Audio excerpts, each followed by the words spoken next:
XRP is one of the most widely used cryptocurrencies today. However, on one of the biggest exchanges, Coinbase, XRP is still delisted. Will big exchanges go back to Ripple and consider relisting it? What does Ripple's future hold? Make sure to stay until the end. As we all know, Brian Armstrong, the CEO of Coinbase, has been relatively silent about the XRP situation for months until last week, when he sent a positive post to his almost 890,000 Twitter followers. The Ripple lawsuit appears to be progressing more quickly than anticipated.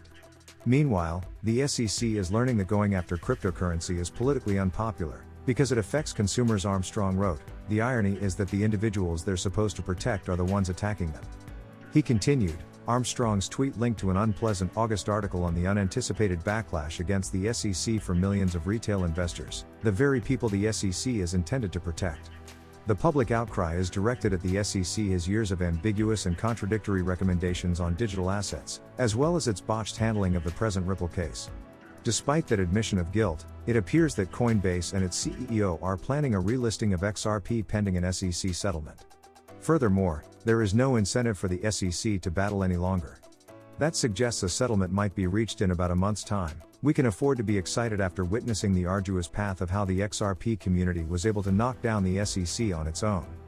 We can all agree that it hasn't been easy, especially given that the Securities and Exchange Commission is one of the most corrupt federal bodies.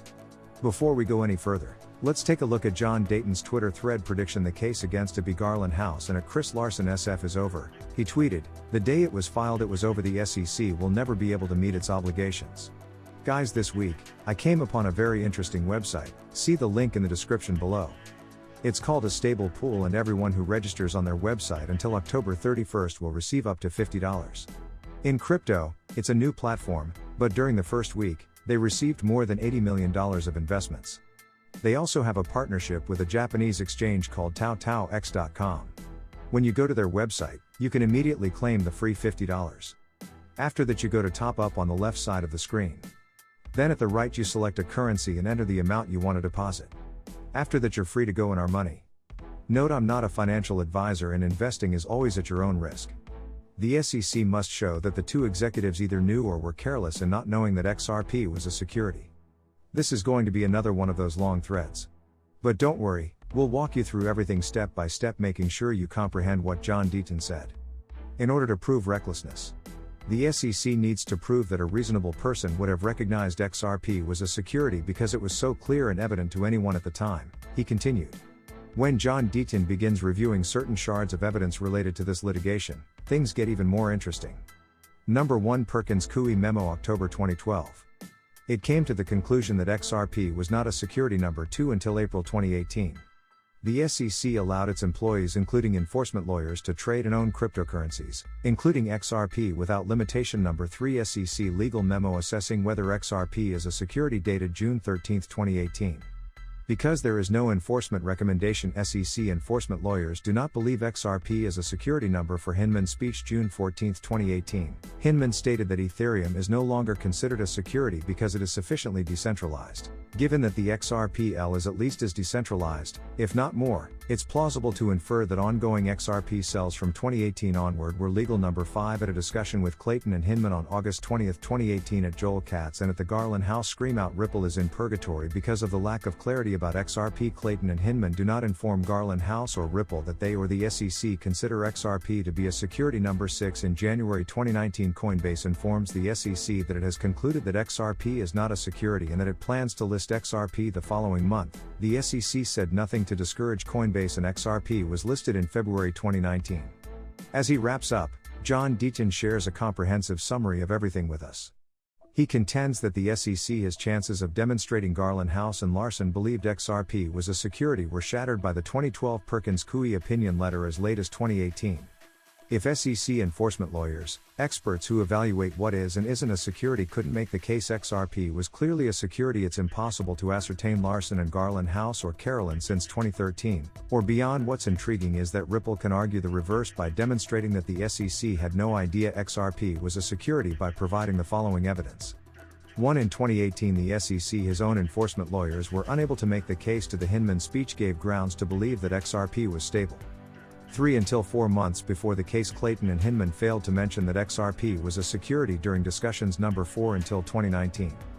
The SEC allowed its employees to possess or trade XRP without limitation. Number 5. It enabled MoneyGram to sell XRP to retail customers through exchanges. As a result, Garland House and Larson can demonstrate that they did not consider XRP to be a security. They can also show that the SEC did not believe XRP was a security. The SEC as the last nail in the proverbial coffin case confirms that most independent market participants already knew. You demonstrate this by presenting evidence from Coinbase and Ballard. Coinbase, with the help of its experienced securities lawyers, determined in 2019 that XRP was not a security, informed the SEC, and then proceeded to list XRP. Ballard, like many other market participants, was concerned about the possibility of digital assets being unregistered securities. As a result, it made it clear to the SEC that it will only trade digital assets that are commonly regarded as non-securities in the industry. The defense rests. In addition, the world's 6th largest cryptocurrency is on the rise. The lawsuit brought by the U.S. Securities and Exchange Commission in December 2020 continues to stand out like a sore thumb. Despite this, Ripple has surpassed the market capitalizations of Ethereum rivals Cardano and Solana. Investors appear to be oblivious to the ongoing legal battle between Ripple Labs and 2 of its senior executives. Likewise, crypto experts believe XRP might rise 42.2% to break through the elusive $1 milestone. The completion of a court struggle, regardless of the outcome, is a bullish indication. According to DFG founder and CEO James Wu, he goes on to say that it is most common in the technology industry. CryptoCarrion CEO Vladimir Gorbunev had a different opinion. Ripple's future remained shaky. Gorbunev added, "Since market conditions have altered considerably in recent years, a vast number of organizations are developing solutions that are similar to Ripple. However, in the interbank transaction category, Ripple is the most popular service."